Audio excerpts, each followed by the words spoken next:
two high-profile terror trials are underway. The 20 men accused in a series of coordinated attacks on Paris in 2015 and the 5 people behind the September 11th terrorist attacks are still awaiting trial at Gitmo. For the latest, let's bring in constitutional and civil rights attorney and Newsmax contributor Ameer Benno. Ameer, great to have you. Ameer, Paris is under heavy security in that trial that spread fear across Europe and transformed France. What's the latest on that? Well, we've forgotten.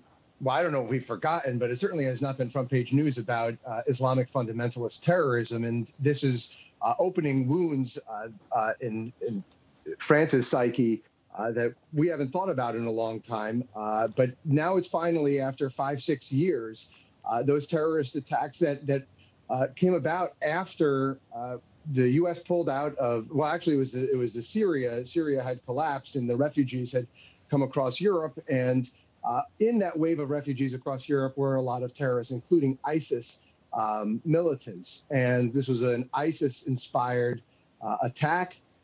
There was a series of several attacks in France. We remember there was a concert venue called the Bataclan. There was the Stade de France. There was some restaurants and cafes. And these coordinated attacks ended up killing up to 190 people in France. It's something that is obviously very important now, given the fall of Afghanistan to the Taliban and the refugee crisis, whether we're going to see a similar situation, especially because we have the rebranding of ISIS in Afghanistan come to light now. Much like it was back in 2015 and 2016. Yeah, absolutely. Ameer, the other major trial, it's been almost 20 years since 9/11 and the masterminds behind the attacks. They're just now in pre-trial. Why has it taken so long just to get to this point? Well, that's part of it has to do with the logistics of being in Guantanamo. Part of it has to do with COVID, obviously. But more importantly, it's taken forever because, one, a lot of the evidence is classified, so there's sensitive evidence.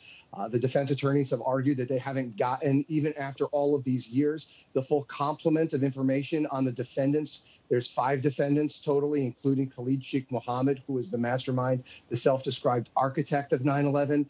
And part of it, besides that, also has to do with evidentiary issues, which is having to do with enhanced interrogation techniques such as waterboarding, or some people will say torture, and to the extent to which that has tainted certain evidence in that case, certain confessions that might make going forward with the trial impossible. So litigating those issues. And there's a third legal issue, which is, of course, this is a military commission, which is to try war crimes in a military setting. This is not a normal federal courthouse. So there's an argument as to whether or not we were, in fact, at war with al-Qaeda prior to 9/11 to even qualify these individuals to be tried in such a tribunal. So these legal issues have been very thorny. There's been about 7 judges over the course of the years who've sat and presided over this. And so those are some of the reasons why the delay has taken so long. Yeah, and we saw them smile and wave during their appearance at court, which was just horrible to watch. Ameer, we know you have your own story from 9/11. And tell us what happened. Oh, wow. Well, I was actually, at the time, I was working at the Manhattan District Attorney's Office, which was in southern Manhattan. And I'd come out of the subway right at the World Trade Center right after the second plane hit. And I stood there in awe, as everybody else did, at the gaping holes in the towers. And I mean, it was just horrific to be there and to witness that with my own eyes. And I was there when the first tower fell. I was with everybody as we ran up Broadway to escape those enormous dust clouds. And the first place I could go to was a friend of mine's who lived. If you're familiar with New York City, 12th and 7th, which was straight up Broadway. And, he wasn't home because he was at work as well. But right across the street was St. Vincent's Hospital at the time. And so, like many other people, I stood in line to give blood. Wow. And they came and they said, does anybody here know CPR or first aid? And at the time, I was actually teaching that for the Red Cross. So they pulled me out of line and they stuck me in the ambulance well, put gloves on, and but we waited and waited, and very few ambulances came. And those who came, the people who were just covered in ash. It's just a day that's seared into my memory, as it is for anybody who was there. Such a tragic day. And my heart goes out to those who lost their families and to all of the first responders and emergency personnel who ran into danger when everybody else was running the other way.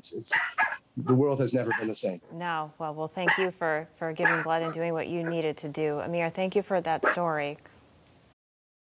Hey, I'm Rob Finnerty. Thanks for watching. If you enjoyed this video, please join the conversation in the comments below. Don't forget to subscribe, too. Hit the bell icon to be alerted to breaking news. And remember, there's a whole lot more on Newsmax TV, America's fastest growing cable news network. Newsmax TV, we're real news for real people.